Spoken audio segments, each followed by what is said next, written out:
National art of teaching या चॅनलवरती आपल्या सर्वांचं स्वागत आहे। अंगणवाडी या जिल्हा परिषदेला जोडणार आहेत असं एक परिपत्रक आलं होतं आणि त्यावरती एक व्हिडिओ बनवलेला होता आणि त्यावरती आपल्या महिला भगिनी म्हणजे अंगणवाडी सेविका, अंगणवाडी मदतनीस यांनी हा व्हिडिओ बघितला आणि त्यावरती काही कमेंट्स केलेल्या आहेत। त्यांनी एक प्रश्न विचारलेला आहे, सर ही माहिती छान वाटली, परंतु सेविकांचं काय होणार आहे, मदतनीसचं काय होणार आहे? ज्या मदतनीस ह्या BA झाल्या आहेत सध्या जे लागलेल्या आहेत, नंतर ज्या सेविका 12वी आहेत, ज्या सेविका D.Ed झालेल्या आहेत, B.Ed झालेल्या आहेत, ज्यांच्याकडे मॉन्टेसरी सर्टिफिकेट आहेत, यांचं नेमकं काय होणार आहे?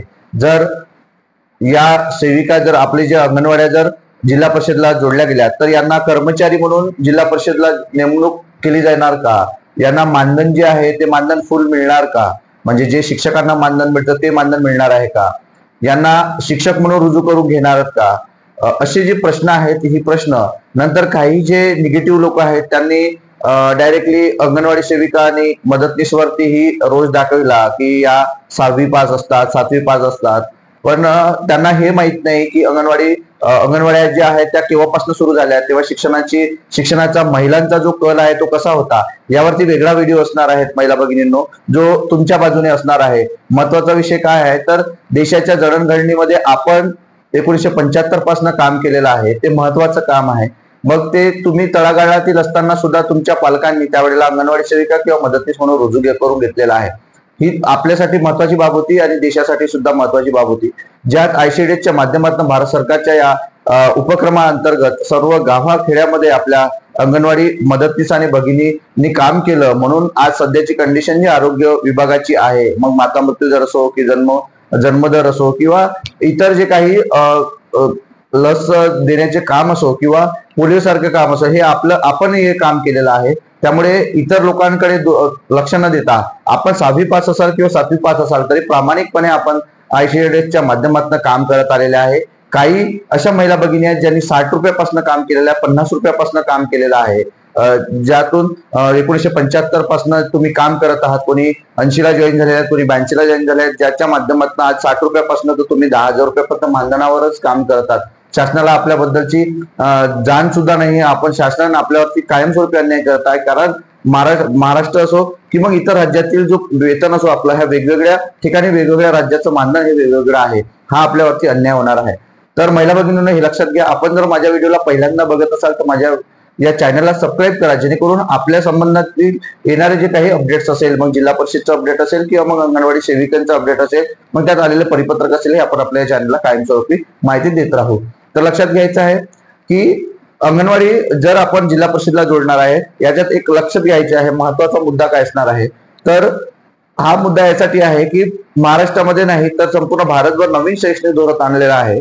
मग नवीन शैक्षणिक धोरण आणल्यानंतर जर त्यांनी जो आकृतीबंध आहे तो आकृतीबंध बदलवलेला आहे, म्हणजे या नवीन शैक्षणिक धोरणामध्ये 10+3+2+3 असा हा जुना आकृतीबंध होता, पण आता हा जो नवीन आकृतीबंध आहे त्याच्यात त्या 4 स्टेज ज्या दिल्या आहेत त्याच्यातले पहिली स्टेज जे आहे, पायाभूत स्तर जो आहे तो आपला 5 वर्षाचा असणार आहे। त्यामधलं 5 वर्षाचं काय तर 3 वर्ष नर्सरी, KG1 KG2 आपल्याकडे असणार आहे, म्हणजे अंगणवाडी, आणि पहिली आणि दुसऱ्या जिल्हा परिषद शाळांकडे। म्हणजे 3 वर्ष जर विद्यार्थी जर चांगला शिक्षण घेऊन जर आला किंवा अंगणवाडीमध्ये जर आपल्या सेविका किंवा मदतनीस यांनी जर त्या विद्यार्थ्यांना जर शिकवलं तर नक्कीच विद्यार्थी हा पहिलीत येणारा जो विद्यार्थी असेल, पहिली आणि दुसरीमध्ये, खरंच तळागाळातील विद्यार्थी, ग्रामीण भागातील विद्यार्थी जो जिल्हा परिषद मध्ये शिकणार आहे तो चांगला येणार आहे।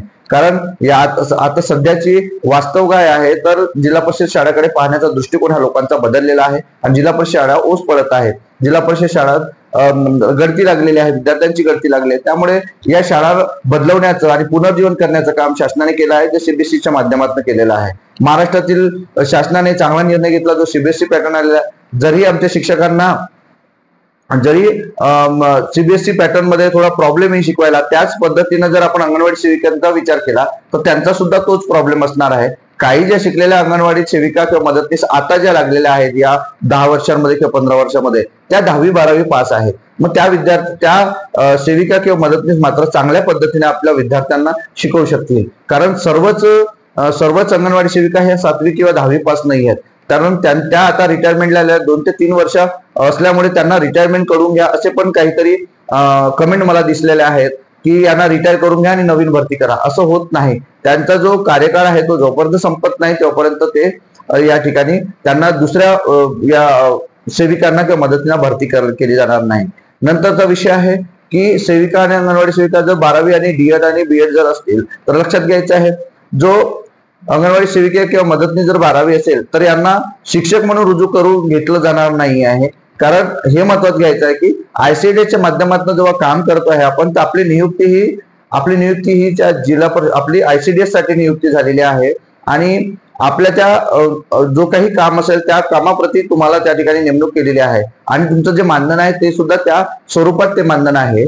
कारण आपली शाळा जी असते ते 3 वाजेपर्यंत, जरी शासनाने आपल्याला शिकवण्यासाठी जरी म्हणत आहे शासन, तरी पण शासना आपल्याला माहिती आहे, मग जिल्हा परिषद शिक्षक असो की त्यांना बिनकामाची कामं दिले जात असतात, जे अंगणवाडी सेविकांना सुद्धा कामं दिले जातात ज्याच्या माध्यमातून विद्यार्थ्यांना शिकवण्यासाठी त्यांच्याकडे वेळ नसतो, हे बरोबर आहे. परंतु विद्यार्थ्यांना शिकवण्यासाठी थोडाफार तरी वेळ काढणं ही शासनाची भूमिका असणार आहे. त्यामुळे अंगणवाडी सेविकांना आणि मदतनीसना अंगणवाडीच्या माध्यमातून जोडण्यात आलेलं आहे, जे मुख्याध्यापकाच्या अंडरमध्ये हे जे काम असणार आहे ते काम असणार आहे. काही अंगणवाडी सेविकांना किंवा अंगणवाड्यांना जादुई पिटारा नावाचं सुद्धा हे दिलेलं आहे, म्हणजे आपलं विद्यार्थ्यांना शैक्षणिक साहित्य दिलेलं आहे. या शैक्षणिक साहित्यातून म्हणून अंगणवाडीमध्ये ते शिकवायचं आहे.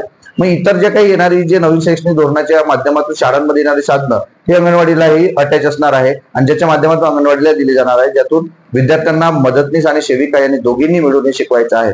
नंतर डीएड जरी झालेलं असेल तरी रुजू करून घेतली जाणार आहे का, तर नाही. कारण आपली नियुक्ती जी आहे ती नियुक्ती आपली त्या अंगणवाडी सेविका म्हणून झालेली आहे किंवा मदतनीस म्हणून झालेली आहे. ज्या वेळेला काही एक्झाम होत असेल तर तुम्ही त्या एक्झाम तुम्हाला देता येणार आहे. जसं आपली मुख्य सेविकाची अंगणवाडीची जी सुपरवायझर आहे, मुख्य सेविका आहे, पर्यवेक्षिका आहे, याचं जेव्हा याची जी भरती निघते त्यावेळेला तुम्ही मात्र तुमच्या ज्या डिपार्टमेंटल ज्या काही एक्झाम होत असते त्या डिपार्टमेंटल एक्झाम मध्ये तुम्ही त्या 12वी बेसवरती किंवा तुमचं बीए किंवा डीएड झालेलं आहे त्या बेसवरती तुम्ही तुमचा अर्ज करू शकता. जे तुमची नोकरी 10 वर्ष किंवा 5 वर्ष झालेली असेल तर तुम्ही तो अर्ज करू शकता, असं त्या ठिकाणी नमूद आहे तुमच्या ज्या GR मध्ये.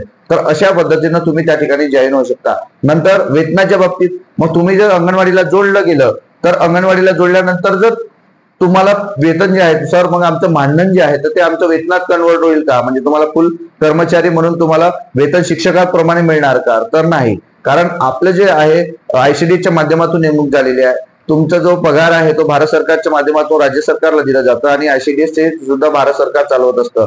मग या माध्यमातून तुम्हाला जो वेतन मिळत आहे तो वेतन म्हणजे जो मानधन मिळत आहे तो मानधन आपल्याला माहिती आहे, हा 60 रुपये 50 रुपयापासूनचं मानधन होतं 75 पासून, तर आतापर्यंत तो 50 वर्षांमध्ये आता 12,000 10,000 पर्यंत तो आलेला आहे, आपल्याला माहित आहे. तर तो मानधन तुमचं वाढवू शकतं. कारण पण वेतनात मध्ये कन्वर्ट होणार नाही, कर्मचारी म्हणून तुम्ही जॉईन होणार नाही. कारण आपल्याला माहित आहे शिक्षक म्हणून जर रुजू व्हायचं असेल सध्याच्या कंडिशन मध्ये तर आपल्याला टीईटी म्हणजे डीएड बीएड पास व्हायला लागते, नंतर सीटीईटी द्यावं लागते, नंतर टेट पण द्यावं लागते. त्याच्याच गुणवत्तेमध्ये जर तुम्ही बसत असाल तर त्या ठिकाणी शिक्षक म्हणून रुजू होते. म्हणजे ही जी प्रोसेस आहे ही शिक्षकांची प्रोसेस ही वेगळी प्रोसेस आहे आणि आपल्या मदतनीस आणि सेविकांची प्रोसेस ही वेगळी आहे. म्हणून आपल्या महिला भगिनींना सांगताय की जे काही इतर व्हिडिओ तुम्हाला असं सांगत असेल की तुम्हाला कर्मचारी म्हणून काम करता येणार आहे, हे मानधन तुम्हाला न मिळता कर्मचाऱ्याचं वेतन मिळणार आहे, हे तशा खोटं आहे महिला भगिनींनो. तर यांचा विचार आपल्याला करायचा आहे आणि ही जी माहिती आहे विश्वसनीय माहिती आहे, याचा आपल्याला विचार करणं गरजेचं आहे. आणि ज्या महिला भगिनींना तुम्ही कमेंटमध्ये बघत असाल की वाईट बोललं जात आहे की नाही बाबा या 6वी 7वी पास आहे, यांना शिकवता येत नाही, हे नाही, पण आपल्याला माहिती आहे आपण खरंच गेल्या 30 ते 40 वर्षापासून आपण नोकरी करत आहात, 75 पासून नोकरी करतात, 50 रुपयापासून नोकरी करतात. तर आपल्या या कार्याला सलाम आहे. कारण आपण तेव्हापासूनही 60 रुपये किंवा 50 रुपयाचा विचार न करता कायमस्वरूपी आज 10,000 पर्यंत आपण सेविका मदतनीस 6-7 हजारापर्यंत काम करतात, तर मानधनावरती काम करत आहेत. तरी सुद्धा त्या कितीदा तरी शासनाला आपण आंदोलनं केली आहेत, कितीदा तरी आपण धरणे आंदोलन केली आहेत, उपोषणं केली आहेत.